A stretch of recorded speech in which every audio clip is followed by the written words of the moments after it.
Everyone, I am Hardik Shetha from Saraswat international academy Vapi. आज हम standard 10 subject science chapter number 11 human eye and colourful world को आगे बढ़ाते हैं। तो आज का टॉपिक है स्कैटरिंग ऑफ लाइट। स्कैटरिंग मतलब क्या कि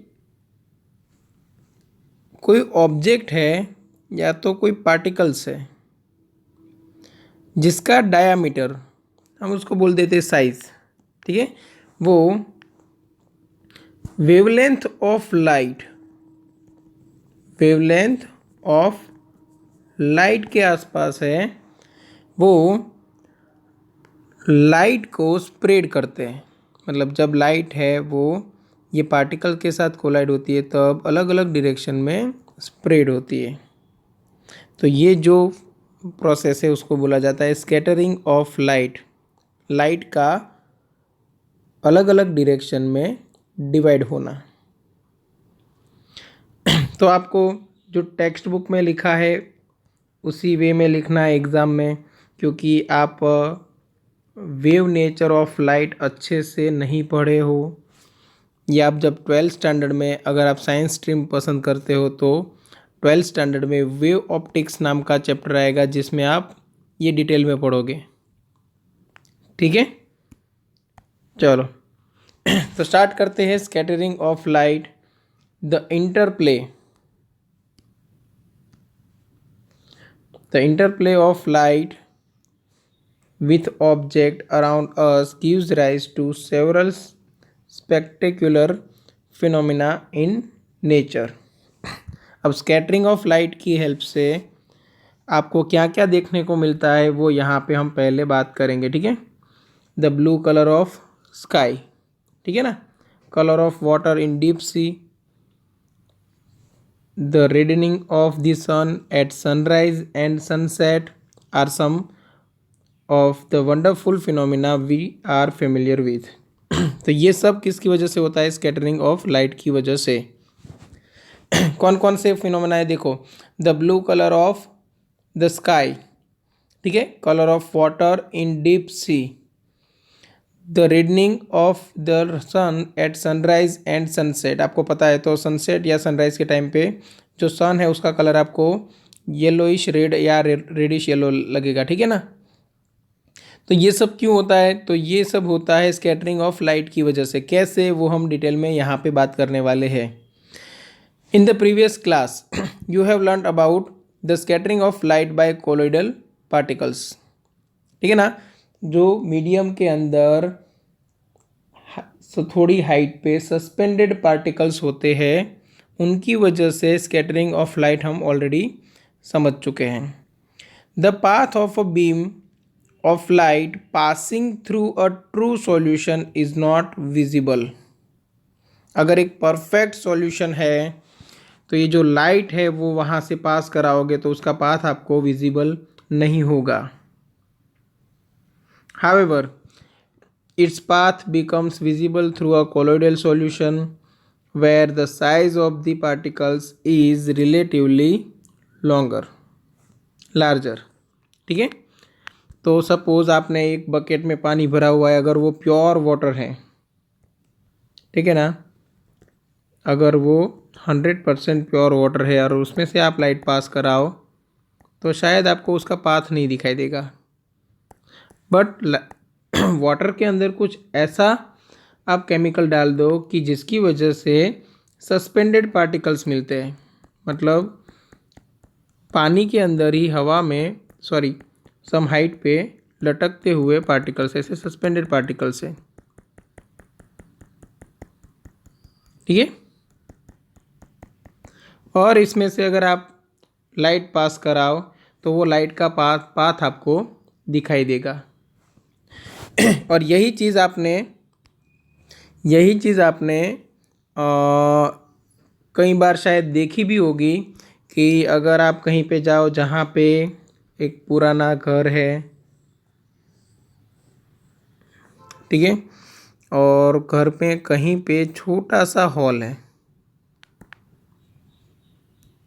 ठीक है, एक छोटा सा हॉल है और लाइट अंदर एंटर हो रही है। लाइट सनलाइट अंदर एंटर हो रही है। तो आप अगर सपोज़ यहाँ पे खड़े हो तो ये लाइट का जो पूरा पाथ है वो आपको दिखाई देगा। क्यों? उसका रीज़न है कि यहाँ पे जो छोटे छोटे पार्टिकल्स थे, डस्ट पार्टिकल्स, ठीक है, उनके साथ लाइट कोलाइड होगी और अलग अलग डायरेक्शन में स्प्रेड होगी। मतलब यहाँ से रिफ्लेक्टेड लाइट है वो आपकी आँख में आने वाली है, तो आपको ये पार्टिकल्स दिखाई देते हैं। और इतने ही पाथ में पार्टिकल्स दिखाई देते हैं तो आपको लगेगा कि ये जो लाइट है सनलाइट, उसका पूरा रे मुझे दिखाई दे रहा है और ये पार्टिकल्स घूमते हुए आपको नज़र भी आएंगे। क्लियर? तो मतलब क्या हुआ कि सस्पेंडेड पार्टिकल्स है किसी मीडियम के अंदर, वहाँ पे लाइट है वो कोलाइड होती है और आफ्टर दैट वो हर एक डायरेक्शन में स्प्रेड होती है और स्प्रेड होके फिर आपकी आँख में आती है और आपको जो वो पार्टिकल है, छोटा सा पार्टिकल, वो दिखाई देता है। और जिस कलर की लाइट आपकी आँख तक आएगी उस कलर का वो पार्टिकल आपको दिखाई देगा। अब कलर कैसे सेपरेट हो जाएंगे वो भी डिपेंड करेगा साइज़ पे, क्योंकि हमने पहले भी डिस्कस किया है कि रेड कलर, ब्लू कलर, इन सब की जो वेवलेंथ होती है वो अलग अलग होती है। रेड कलर की वेवलेंथ है वो ब्लू कलर की वेवलेंथ से बहुत ज़्यादा होती है, ठीक है ना। तो ये वेवलेंथ में फ़र्क है, इसीलिए अलग अलग साइज़ के पार्टिकल्स अलग अलग तरह की लाइट को स्कैटर करते हैं, मतलब स्प्रेड करते हैं, ठीक है। ओके, तो यहाँ पे ये सब आपको डिटेल में समझना है। क्लियर? स्कैटरिंग ऑफ लाइट क्या है वो आप समझ गए कि सस्पेंडेड पार्टिकल है किसी मीडियम के अंदर, वो लाइट को स्प्रेड करते हैं और वो भी पार्टिकल की साइज़ और लाइट की जो वेवलेंथ है उसके ऊपर डिपेंड करेगा कि कौन सी लाइट है, मतलब कौन सी वेवलेंथ वाली लाइट है वो ज़्यादा स्प्रेड होने वाली है, कौन सी वेवलेंथ वाली लाइट है वो कम स्प्रेड होने वाली है। वो सब डिपेंड करेगा जो स्कैटरिंग कर रहा है वो पार्टिकल है उसकी साइज़ क्या है उसके ऊपर, ठीक है। चलो तो बात करते हैं Tyndall effect. The earth atmosphere is a heterogeneous mixture of minute particles, है ना। हर एक जगह पे ये माइन्यूट पार्टिकल्स सेम अमाउंट में नहीं है, तो इसीलिए लिखा है, होमोजीनियस नहीं कहा है, देखो heterogeneous mixture of minute particles. These particles include smoke, tiny water droplets, suspended particles of dust and molecules of air, ठीक है ना। एटमॉस्फेयर के अंदर कौन कौन से पार्टिकल्स है, तो एक तो स्मोक पार्टिकल्स होंगे, tiny water droplets, suspended particles of dust and molecules of air. इन सब की वजह से अलग अलग वेवलेंथ वाली लाइट है वो स्कैटर्ड होती है। When a beam of light strikes such fine particles, इतने छोटे छोटे पार्टिकल्स के साथ जब बीम ऑफ लाइट स्ट्राइक करता है तब the path of the beam becomes visible, तब जो ये जो लाइट का जो पाथ है वो आपको दिखाई देगा।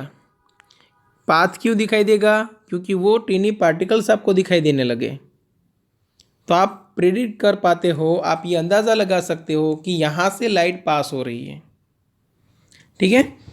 The light reaches us after being reflected diffusely by these particles, ये सब पार्टिकल्स है उसकी वजह से जो स्कैटरिंग हुआ, मतलब स्कैटरिंग मतलब क्या हुआ कि एक लाइट है वो वहाँ पे इंसिडेंट हुई और अलग अलग डायरेक्शन में फैल गई।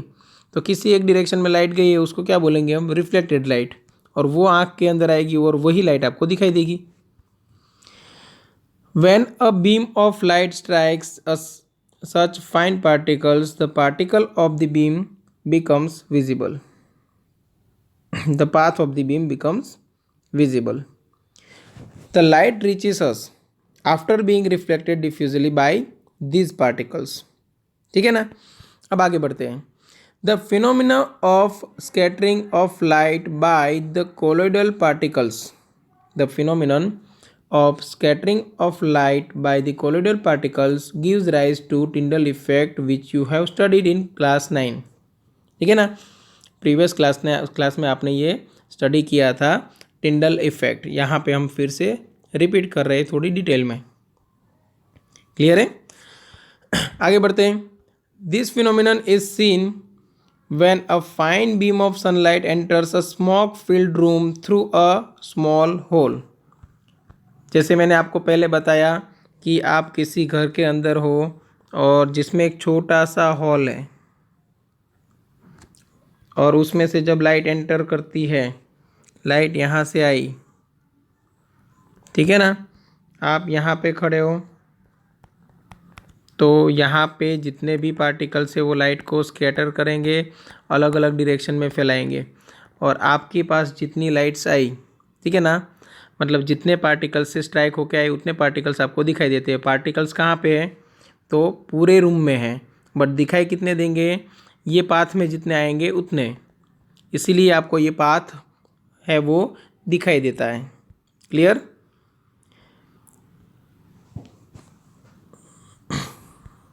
तो यहाँ पे देखो, this phenomenon is seen when a fine beam of sunlight enters a smoke filled room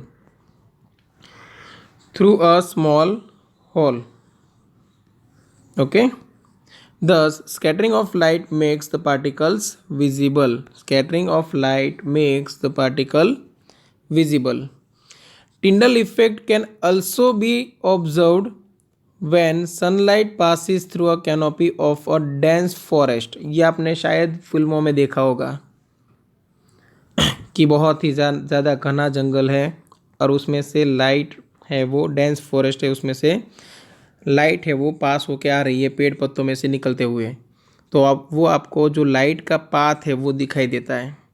तो here tiny water droplets in the mist scatters light. ठीक है ना, टीनी वाटर ड्रॉपलेट्स है जिनकी कोई फिक्स्ड साइज होती है, वो यहाँ पे लाइट को स्कैटर कर रहे हैं। The colour of the scattered light depends on the size of the scattering particles. ये मैंने पहले बताया था आपको। The colour of the scattered light depends on the size of the scattering particles, मतलब जो पार्टिकल स्कैटरिंग कर रहा है उसकी साइज पे डिपेंड करेगा कि कौन से कलर की लाइट सबसे ज़्यादा स्कैटर्ड होने वाली है। तो very fine particles scatter mainly blue light. क्यों ऐसा? क्योंकि मैंने अभी आपको बताया कि ब्लू लाइट की वेवलेंथ है वो रेड लाइट की वेवलेंथ से बहुत ही कम है। तो यहाँ पे ब्लू लाइट को स्कैटर करने वाले पार्टिकल्स है वो वेरी स्मॉल होने वाले हैं और यहाँ पे रेड लाइट को स्कैटर करने वाले पार्टिकल्स है उसकी साइज़ लार्ज होने वाली है। इतना याद रख लो। Okay, while particles of larger size scatter light of longer wavelengths। ठीक है ना, लॉन्गर वेवलेंथ अगर है जैसे कि रेडिश कलर वाली, तो उसको स्कैटर करने का काम कौन करेगा? Particles of larger size. If the size of the scattering particle is large enough, अगर इनफ लार्ज है, okay, then the scattered light में इवन अपीयर वाइट। अगर बहुत ही ज़्यादा लार्ज पार्टिकल है, इसका मतलब क्या हुआ कि वो हर एक टाइप की लाइट को स्कैटर कर सकता है। समझो कि हम एक डेमोन्स्ट्रेशन यहाँ पे लेते हैं कि सपोज ये पार्टिकल है। अब ये पार्टिकल की हेल्प से कौन सी लाइट स्कैटर्ड हो सकती है? तो जिसकी वेवलेंथ कम है, ये हर एक डायरेक्शन में फैल जाएगी। इतना समझो, ठीक है ना।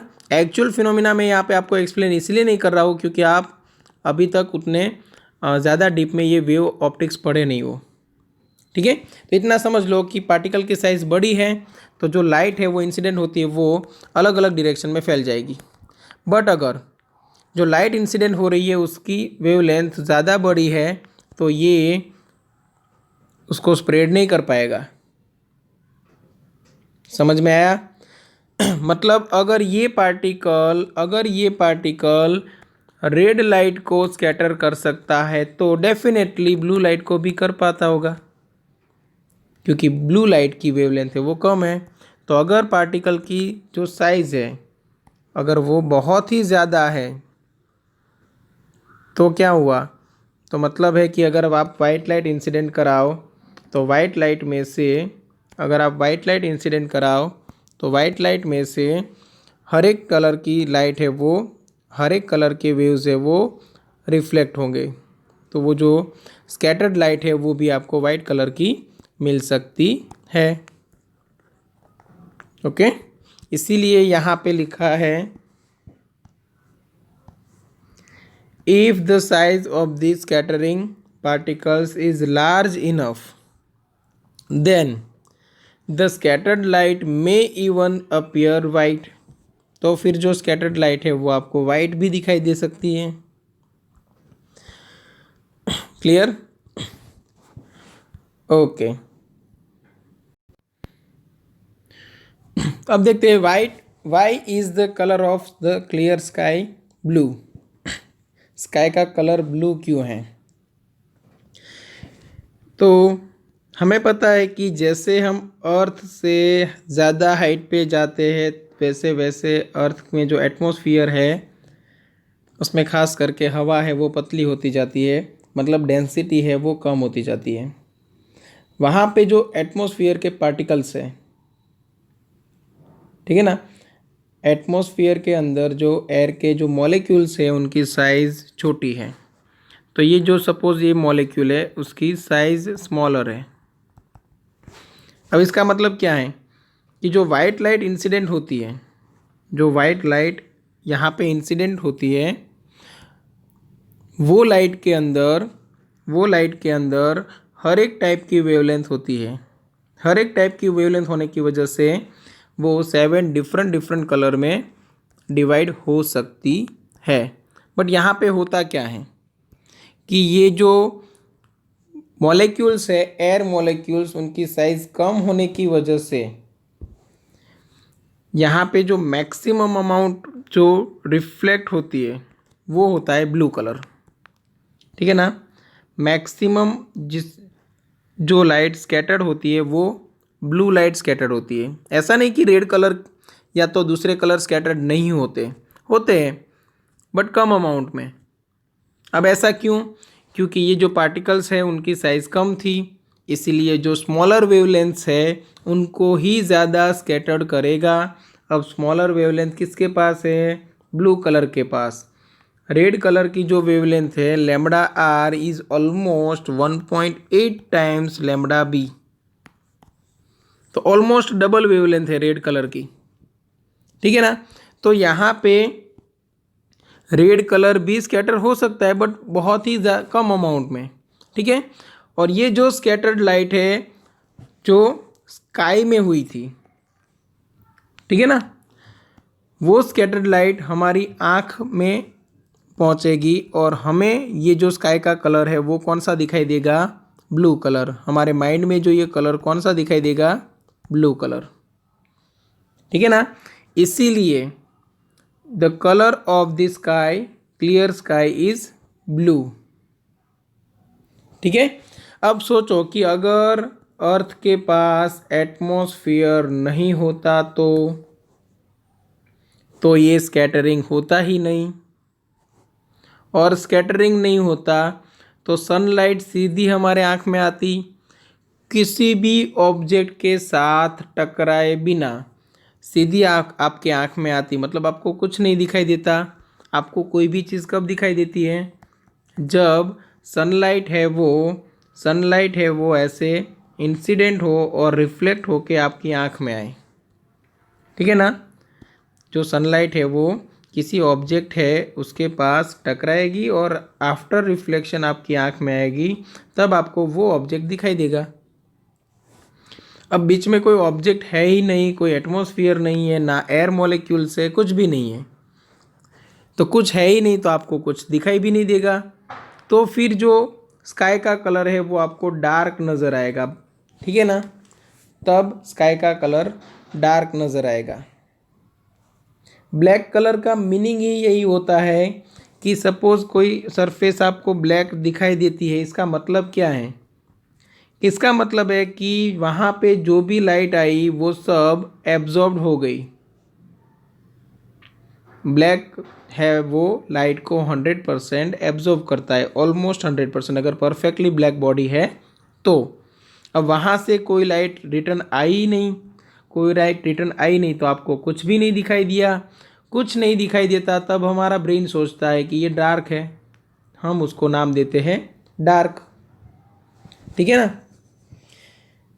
तो टेक्स्ट बुक में भी आपके लिखा हुआ है, ठीक है। The scattered blue light enters our eye, if the earth had no atmosphere there would not have been any scattering, then the sky would have looked dark. The sky appears dark to passengers flying at very high altitude. बहुत ही ज़्यादा ऊंचाई पे अगर कोई plane जा रहा है, उसके अंदर पैसेंजर्स बैठे हुए हैं, तो उनको जो स्काई का कलर है वो डार्क नज़र आएगा। ओके, क्योंकि वहाँ पे जो स्कैटरिंग हो रहा है वो बहुत ही ज़्यादा कम रहेगा। ठीक है ना? मतलब बहुत ही कम अमाउंट में स्कैटरिंग हो रहा है, तो उनको ऑलमोस्ट जो स्काई का कलर है वो डार्क नज़र आएगा। You might have observe that danger signal lights are red in colour. जो सिग्नल लाइट्स होती है ना डेंजर, वो रेड कलर की रखी जाती है। कहीं पे आप हाईवे पे जा रहे हो, कहीं पे डाइवर्जन है, कुछ भी है, तो डाइवर्जन भी लिखा हुआ होगा, वो रेड कलर से लिखा हुआ होगा। क्यों? क्योंकि रेड कलर है वो सबसे कम स्कैटर होती है। क्यों? क्योंकि उसकी वेवलेंथ ज़्यादा है। अब सबसे कम स्कैटर होती है तो क्या हुआ? तो लाइट है वो लॉन्ग डिस्टेंस तक ट्रैवल कर सकती है। अगर ये बीच में ही ऐसे फैल जाती तो लॉन्ग डिस्टेंस तक नहीं जा पाती ना, बट वो स्कैटर नहीं होती, बहुत ही कम अमाउंट में होती है। ठीक है, इसीलिए लिखा है, देखो, the red is least scattered by fog और smoke, therefore it can be seen in the same colour at a distance. ठीक है ना? स्कैटर्ड नहीं हो रही है रेड लाइट, कम हो रही है, इसलिए आपको दूर से वो आपको सेम कलर दिखाई देगा। ठीक है, इसलिए जब हम व्हीकल्स में ब्रेक लगाते तब भी जो बैक साइड जो लाइट होती है वो रेड कलर की होती है, रेड एंड येलो। जब ब्रेक लगाते हो तब रेड कलर की होती है, ये आपको पता होगा। ठीक है ना? ताकि ये कलर आपको दूर से एज इट इज़ दिखाई दे, क्योंकि इसका स्कैटरिंग सबसे कम होता है। क्लियर? तो ये था स्कैटरिंग ऑफ लाइट। अब ये जो टिंडल इफेक्ट है उसके लिए एक डेमोस्ट्रेशन है, एक एक्टिविटी है, वो हम नेक्स्ट लेक्चर में देखने वाले हैं। तो यहाँ पे अगर कोई आपको किसी को डाउट है ये टॉपिक में तो कांटेक्ट कर सकते हो। Thank you.